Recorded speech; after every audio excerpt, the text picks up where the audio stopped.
Hello， 大家好，欢迎回到外媒看中国，我是安博然。A BBC reporter in Beijing attending the annual two sessions asked delegates there in broken Mandarin, but hey, at least he's trying, whether they support Trump or Biden in the upcoming US presidential election. And guess what? They ended up proving a very important point, even though it probably went over their own heads. And that is that China does not like to meddle in other countries' internal affairs, just as it doesn't like other countries to meddle in its own. So thank you, BBC. Today we'll chat about it. This is Reports on China. I'm Andy Boreham in Shanghai. Let's get reporting. BBC's China correspondent Stephen McDowell, otherwise known as the BBC reporter who blocks anyone who dares disagree with him on Twitter, or the BBC reporter who likes to sexualize his colleagues in Chinese media. Believe it or not, this person referred to me and others as unfuckable in a recent interview on Australian radio, is in Beijing at the Great Hall of the People for the annual two sessions. He asked delegates there if they preferred Trump or Biden, and what came out of it was very clear evidence of the restraint and professionalism of Chinese politicians who, unlike their US counterparts, refuse to wade into the domestic affairs of other nations. Let's check out some of the video. But actually, before that, I just want to highlight this contradiction. In one article, Stephen called the delegates here just members of a rubber stamp parliament. But in the video I'm about to show you, he refers to them as China's Communist Party elite. So, which is it? Anyway, let's watch. Trump 还是 Biden？ 这是美国内政，很简单的问题，好吧？好，这是很简单的问题，好吧？很简单的问题。I have something. 谢谢，咱们再约个时间再聊好吗？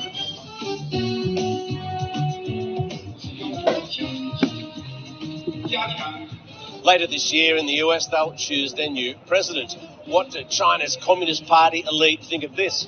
Who do they want to win? Let's try to find out. 不好意思，我们可以采访你一下。不好意思，可以问你一个问题，很简单的问题，可以吗？算了，pulling teeth。不好意思，有问题。我们不会说话的。好，你。更关注国内的事情。你觉得谁对中国更好？拜登还是 Trump？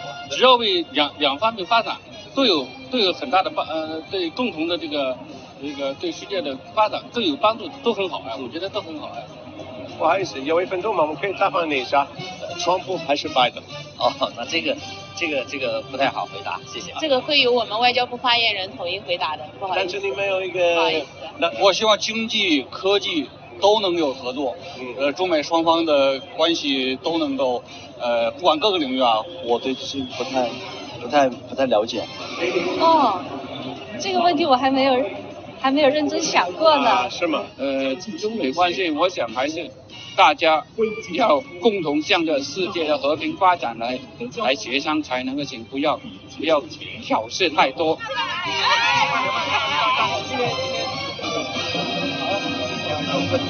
There is a sense, though, from the delegates here that they don't want to speak out of turn when it comes to expressing an opinion on US politics, but they are worried about China-US relations and they want them to improve.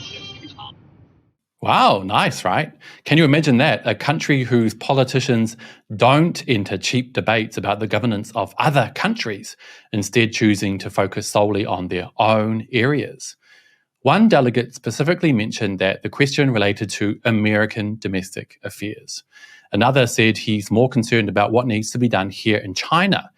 And yet others expressed their hopes for further win-win cooperation between China and the United States. Now, let's take a quick look at how US politicians talk about China. Communist China is the greatest threat to American security and prosperity by far. We will tackle Chinese meddling in our society and its manipulation of our economy. China.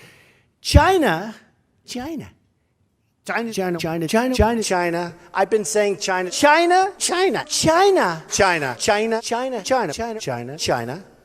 The Chinese Communist government is a tyrannical government.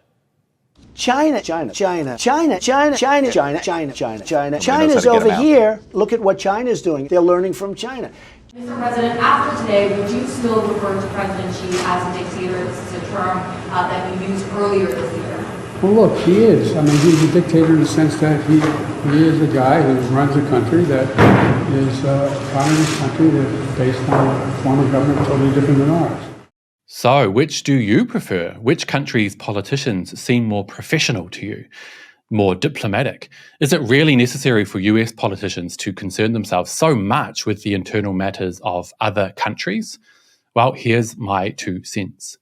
With the rise of the global south over the past few years and the massive slide of the US and its system in the eyes of the majority of the world, basically everyone outside the small group that is the West, hopefully the US, which has and continues to cause and abet so much misery and death and suffering in the world, and right now, as we speak, we can mention the hideous situations in the Ukraine and the Gaza Strip as 2 vivid and tragic examples.